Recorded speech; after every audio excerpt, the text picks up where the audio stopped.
Assalamualaikum warahmatullahi wabarakatuh. Nama saya Putri Maharani dari kelompok 2 NPM 2102100018 kelas AD 21PA. Assalamualaikum warahmatullahi wabarakatuh.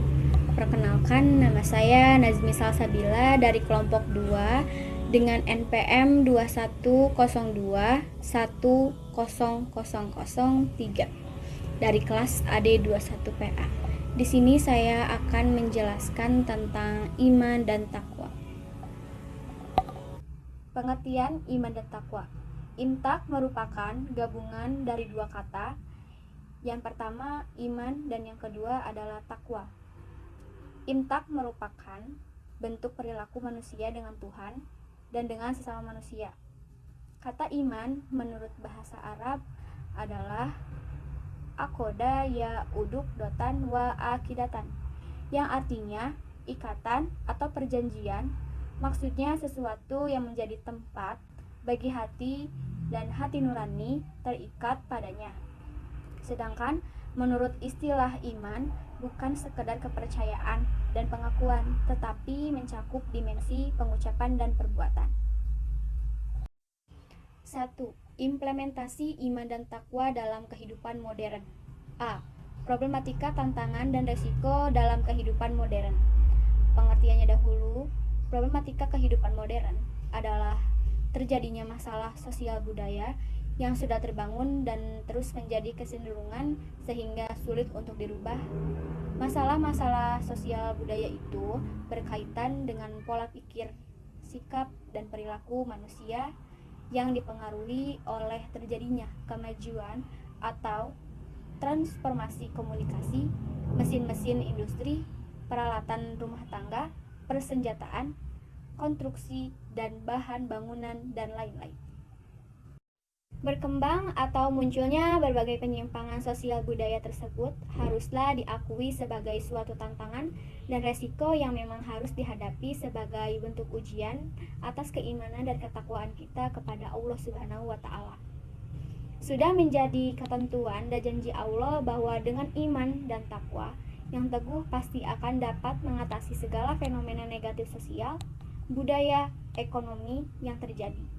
Ini merupakan keadilan dan kebijaksanaan Tuhan. Kita harus yakin bahwa setiap penyakit itu selalu pasti ada obatnya. Masalah-masalah sosial budaya negatif yang terus berkembang atau muncul dalam kehidupan modern antara lain adalah paham materialisme atau naturalisme, paham hedonisme, utilitarisme, paham individualisme, kapitalisme, paham pluralisme, sekularisme, liberalisme, pornografi, pornoaksi, free sex, miras, dan narkoba. Mafia dalam kejahatan dan peradilan, perjudian dengan segala bentuknya, foya-foya, glamor, mubazir, atau dengan konsumsi tinggi.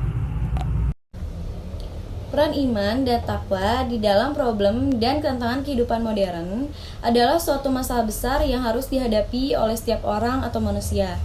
Karena seperti yang kita lihat selama ini, semakin bertambahnya zaman pasti akan ada perubahan, baik dalam segi moral, agama, budaya, maupun dalam segi sosial kehidupan di dalam masyarakat. Dan yang paling utama dalam segi agama, kepercayaan, dan keyakinan, sehingga dalam segi iman dan takwa pun berkurang. Peranan iman dan takwa dalam menjawab problema dan tantangan kehidupan modern, pengaruh iman terhadap kehidupan manusia sangat besar. Berikut ini dikemukakan beberapa pokok manfaat dan pengaruh iman terhadap kehidupan manusia. Pengaruh iman dalam menghadapi problema dan tantangan kehidupan modern. Yang pertama, iman melenyapkan kepercayaan pada kekuasaan benda. Pegangan orang yang beriman adalah surat Al-Fatihah ayat 1-7. Orang yang beriman hanya percaya pada kekuatan dan kekuasaan Allah. Kalau Allah hendak memberikan pertolongan, maka tidak ada satupun kekuatan yang dapat mencegahnya. Kepercayaan dan keyakinan demikian menghilangkan sifat mendewa-dewakan manusia yang kebetulan sedang memegang kekuasaan, menghilangkan kepercayaan kepada kesaktian benda-benda keramat, mengikis kepercayaan pada kufarat, tahayul, jampi-jampi, dan sebagainya. Yang kedua, iman menanamkan semangat berani menghadapi maut. Manusia seringkali takut menghadapi maut, menyebabkan manusia itu menjadi pengecut. Banyak di antara manusia yang tidak berani mengemukakan kebenaran karena takut menghadapi resiko. Orang yang beriman yakin sepenuhnya bahwa kematian di tangan Allah Subhanahu wa taala. Pegangan orang beriman mengenai soal hidup dan mati adalah firman Allah dalam Quran surat An-Nisa ayat 78. أينما تكونوا يدرككم الموت ولو كنتم في بروج مشيدة وإن تصبهم حسنة يقولوا هذه من عند الله وإن تصبهم سيئة يقولوا هذه من عندك قل كل من عند الله فما لهؤلاء القوم لا يكادون يفقهون حديثا. Yang artinya, di mana saja kamu berada, kematian akan mendapatkan kamu. Kendatipun kamu di dalam benteng yang tinggi lagi kokoh, dan jika mereka memperoleh kebaikan, mereka mengatakan, ini adalah dari sisi Allah. Dan kalau mereka ditimpa sesuatu bencana, mereka mengatakan, ini datangnya dari sisi kamu Muhammad. Katakanlah, semua datang dari sisi Allah. Maka mengapa orang-orang itu atau orang munafik hampir-hampir tidak memahami pembicaraan sedikit pun? Yang ketiga, iman menanamkan sikap self-help dalam kehidupan. Rezeki atau mata pencaharian memegang peranan penting dalam kehidupan manusia. Banyak orang yang melepaskan pendiriannya karena kepentingan penghidupannya. Kadang-kadang manusia tidak segan-segan melepaskan prinsip, menjual kehormatan dan bermuka dua, menjilat dan memperbudak diri untuk kepentingan materi. Pegangan orang beriman dalam hal ini ialah firman Allah dalam Quran surat Hud ayat 6. وَمَا مِن دَابَّةٍ فِي الْأَرْضِ إِلَّا عَلَى اللَّهِ رِزْقُهَا وَيَعْلَمُ مُسْتَقَرَّهَا وَمُسْتَوْدَعَهَا كُلٌّ فِي كِتَابٍ مُبِينٍ.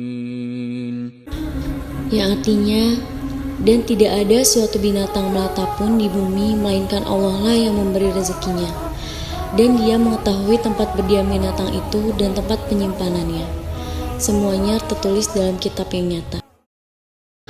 Yang keempat, iman memberikan ketentraman jiwa. Seringkali manusia dilanda resah dan duka cita, sehingga digoncang oleh keraguan dan kebimbangan. Orang yang beriman mempunyai keseimbangan, hatinya tentram atau mutmainah dan jiwanya tenang atau sakinah, seperti dijelaskan dalam firman Allah surat Ar-Ra'd ayat 28. الذين آمنوا وتطمئن قلوبهم بذكر الله ألا بذكر الله تطمئن القلوب. Yang artinya yaitu orang-orang yang beriman dan hati mereka menjadi tentram dengan mengingat Allah. Ingatlah, hanya dengan mengingati Allah lah hati menjadi tentram. Yang kelima, iman mewujudkan kehidupan yang baik atau hayatan thayyibah. Kehidupan manusia yang baik adalah kehidupan orang yang selalu menekankan kepada kebaikan dan mengerjakan perbuatan yang baik. Hal ini dijelaskan Allah dalam firman-Nya, Quran surat An-Nahl ayat 97. من عمل صالحا من ذكر أو أنثى وهو مؤمن فلنحيينه حياة طيبة ولنجزينهم أجرهم بأحسن ما كانوا يعملون. Yang artinya, barang siapa yang mengerjakan amal solih, baik laki-laki maupun perempuan dalam keadaan beriman, maka sesungguhnya akan kami berikan kepadanya kehidupan yang baik, dan sesungguhnya akan kami beri balasan kepada mereka dengan pahala yang lebih baik dari apa yang telah mereka kerjakan. Yang keenam, iman melahirkan sikap ikhlas dan konsekuen. Iman memberi pengaruh pada seseorang untuk selalu berbuat dengan ikhlas tanpa pamrih, kecuali keridhaan Allah. Orang yang beriman senantiasa konsekuen dengan apa yang telah diikrarkannya, baik dengan lidahnya maupun dengan hatinya.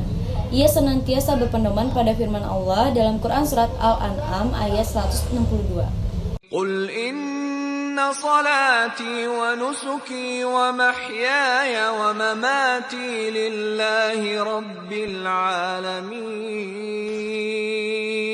Yang artinya, katakanlah, sesungguhnya sembahyangku, ibadahku, hidupku dan matiku hanyalah untuk Allah, Tuhan semesta alam. Yang ketujuh, iman memberi keberuntungan. Orang yang beriman selalu berjalan pada arah yang benar, karena Allah membimbing dan mengarahkan pada tujuan hidup yang hakiki. Dengan demikian, orang yang beriman adalah orang yang beruntung dalam hidupnya. Hal ini sesuai dengan firman Allah dalam Quran Surah Al-Baqarah ayat 5. أولئك على هدى من ربهم وأولئك هم المفلحون. Yang artinya, mereka itulah yang tetap mendapat petunjuk dari Tuhan mereka, dan merekalah orang-orang yang beruntung. Yang terakhir, iman mencegah penyakit. Akhlak, tingkah laku, perbuatan fisik seorang mukmin atau fungsi biologis tubuh manusia mukmin dipengaruhi oleh iman.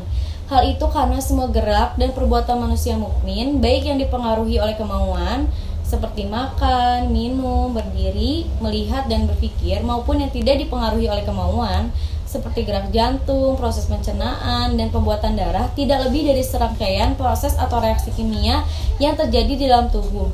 Organ-organ tubuh yang melaksanakan proses biokimia ini bekerja di bawah perintah hormon.